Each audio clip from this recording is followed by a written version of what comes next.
Hey guys, in this video, I want to go ahead and do a BC problem, but I want to show you guys something, okay? I printed out, this is the question from 2023. This is parametric, this is 2022, and this is 2021. And I want you guys to see something because you guys, I know you guys are studying a lot, but what you need to learn how to do is you need to learn how to fine tune your focus. Okay, so let's look at the question here. Now remember, this is a parametric particle motion, and I want you guys to see the things that they're asking for. Okay, now this is a particle. They give you xt, y of t, and then check this out. Part A says find the acceleration vector, okay, of the particle. Part B, what do they ask for? Find the first time at which the speed of the particle was 1.5. Okay. Part C, find the slope of the tangent line. Okay. And then find the x-coordinate of the position of the particle. And then lastly, they ask us for the total distance traveled over this interval. Okay. So keep all that in mind and check out the question from 2022. Check it out. Part A, find the what? Slope of the tangent line. Part B, find the speed of the particle at t equals 4. And find the what? Acceleration vector. Part C, find the y-coordinate of the particle's position. Part D, find the total distance of the particle that the particle travels. Starting to see a pattern here. Let's go for 2021. Okay, I didn't do 2020 because that was a COVID year and everything was pretty crazy. Part A for 2021, find the speed of the particle where? At time t equals 1.2. Find the acceleration vector. Find part B, find the total distance traveled over this interval. Part C, find the coordinates of the point at which the particle is farthest left and explain why there is no point.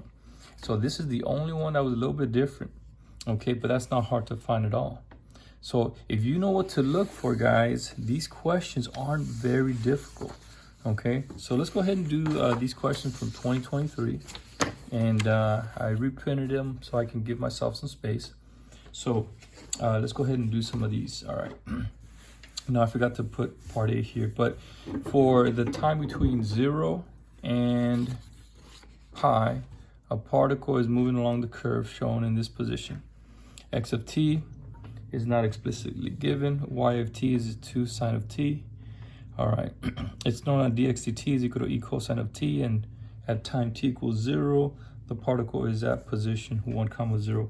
And the question, it says find the vector acceleration. Find the acceleration vector of the particle at time t equals 1. Show the steps of your calculation. So let's go ahead and do this here. All right, so you guys know that acceleration, okay, is going to be x double prime. All right, x double prime of t, y double prime of t. That's what you guys know. All right, now what do they give us? All right, they give us dx dt is e to the cosine t. So that's x prime. So x double prime of t is going to be e cosine of t. The derivative of cosine is negative sine. So x double prime is negative sine of t times e to the cosine of t. All right, we're done with that one. And then we're going to find y double prime of t. Okay, so y double prime of t, let's do it over here. Y of t is 2 sine of t. All right, y prime is 2 cosine of t. Y double prime is negative 2 sine of t. And I think you guys are BC, so you guys know how to do this. So now all I need to do, it says find, it's at time t equals 1. So a of 1, okay, is going to equal Okay, my cosine is my x double prime of t is negative sine of 1 e to the cosine of 1, comma, and then my y double prime is negative 2 sine of 1, and there it is. And then you would put this in your calculator. Now, it shouldn't be very hard for you guys, okay? And I think you should get negative 1.44, okay, comma, negative 1.683. All right, and that's it. That is it. Okay, so that's for part A. So part B, they ask us for this time interval between 0 and pi. Find the first time at which the speed of the particle is equal to 1.5. Show the work that leads to your answer. So I think you guys know this, or you should know this. Speed is the square root, okay, of x prime of t squared plus y prime of t squared, okay? And what we're gonna do is we're gonna set that equal to 1.5. All right, now this is a calculator question, so we're gonna have to use our calculator. And I think I'm gonna go ahead and show you how I did it, because it's good practice just to use it on the calculator. All right, so we're gonna go to math solver, math, go up, there's my solver. I'm gonna clear that. So my second equation is 1.5, because I want to show you guys something, and you probably already know it, but it's good to go over it. We're going to do our square root, parentheses, and we're going to have e to the cosine of t, or x. I'm just going to use x. Okay, notice how I wrote it here with the parentheses. I'm going to square it, then I'm going to add, and then another parentheses, 2 cosine of x, close that off, make sure I square it, and I'm going to set that equal to 1.5. Once I have it the way I want, I'm going to hit okay. All right, now normally here you might have a 0 or something. So the question says find the first time at which the speed equals 1.5. So this is important, and you got to look at your domain here between 0 and pi, okay? So if I press 0, alpha equals, and you see it works, we're gonna get 1.254, okay? And that's the first time it happens, all right? If I press 1, the same thing happens. I get 1.254, okay? But let's say I would put 2, okay, alpha, enter, I get a different answer. So you just have to be careful, okay? Make sure you pay attention to your domain, so that way you can get the right answer. So the answer is t equals 1.254, okay? And that's it, that's it. And notice, this is all I had to show. If you want to go further, you can rewrite here. You can say, you know, dx dt equals e to the cosine of t. You can write that. You can say dy dt, or you can put y prime, okay, is equal to 2 cosine of t. All right, just if you're worried that you're not putting enough information. Okay, but remember, these are calculus teachers, and so they want to give you the points. And so you don't have to put all this ton of information, but just make it short and sweet and to the point. So we've already done A and B, and I forget how many points each part was, but you can see it's not that difficult. All right, let's go ahead and do part C. It says, part C says, find the slope of the line tangent to the path of the particle at time t equals 1. So that's the first part. Okay, so you guys know slope. We're going to have to find dy dx equals, and that becomes dy dt over dx dt. All right, and we know dy dt, we already have that is 2 cosine of t, and our dx dt is e to the cosine of t. All right, all we got to do now is plug in our 1. So 2 cosine of 1 over e to the cosine of 1. And for this one, guys, put in your calculator and you should get 0.630. Okay, and I won't show you guys that. You know how to do that, and that's it. Okay, so if you want to write it, you can write dy dx at t equals 1 is going to give you 0.630, and that's it. Now the important part of this problem, guys, I want you to see is this one, the next part. It says find the x coordinate of the position. And this is where your fundamental theorem of calculus comes into. Okay, so they're specifically asking for the x coordinate, the position.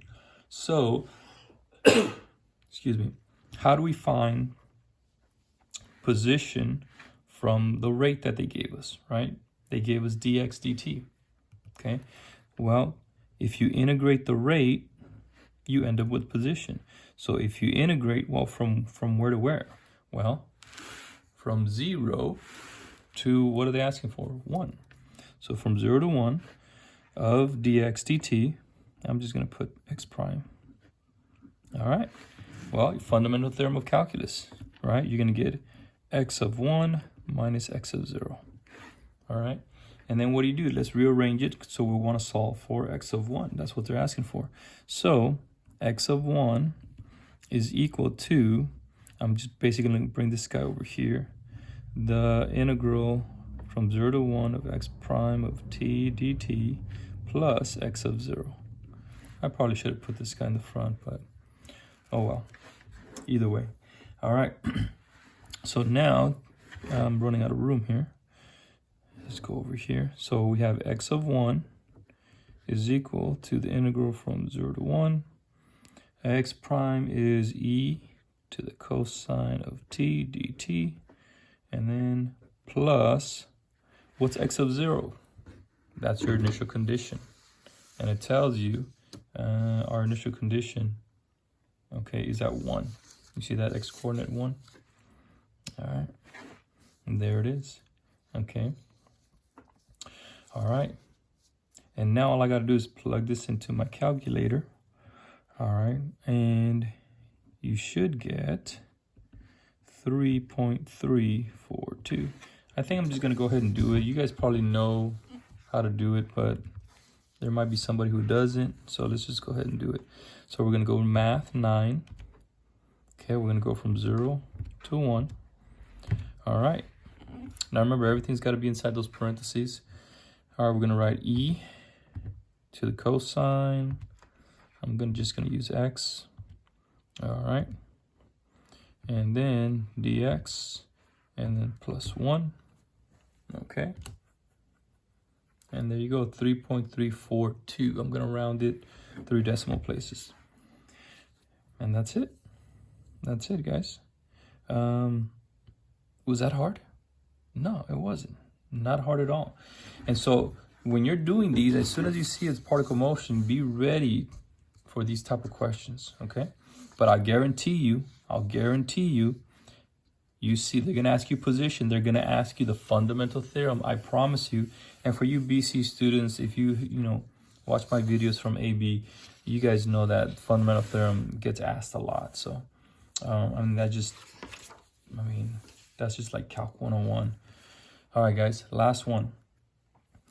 It says find the total distance traveled by the particle over the time interval between 0 and pi. Show the setup of your calculations. All right, so you know how to find total distance, the integral from a to b, and we're gonna take the integral of our speed. So x prime of t squared plus y prime of t squared dt. And that's all you got to do. All right, so let's go ahead and write it out. The integral from 0 to pi, that's what they give us. And it's going to be e to the cosine of t. And I'm just going to put it like this. I'm not going to simplify. If I make a mistake, you know, it's going to hurt me. I'm just going to put this whole thing in my calculator. All right.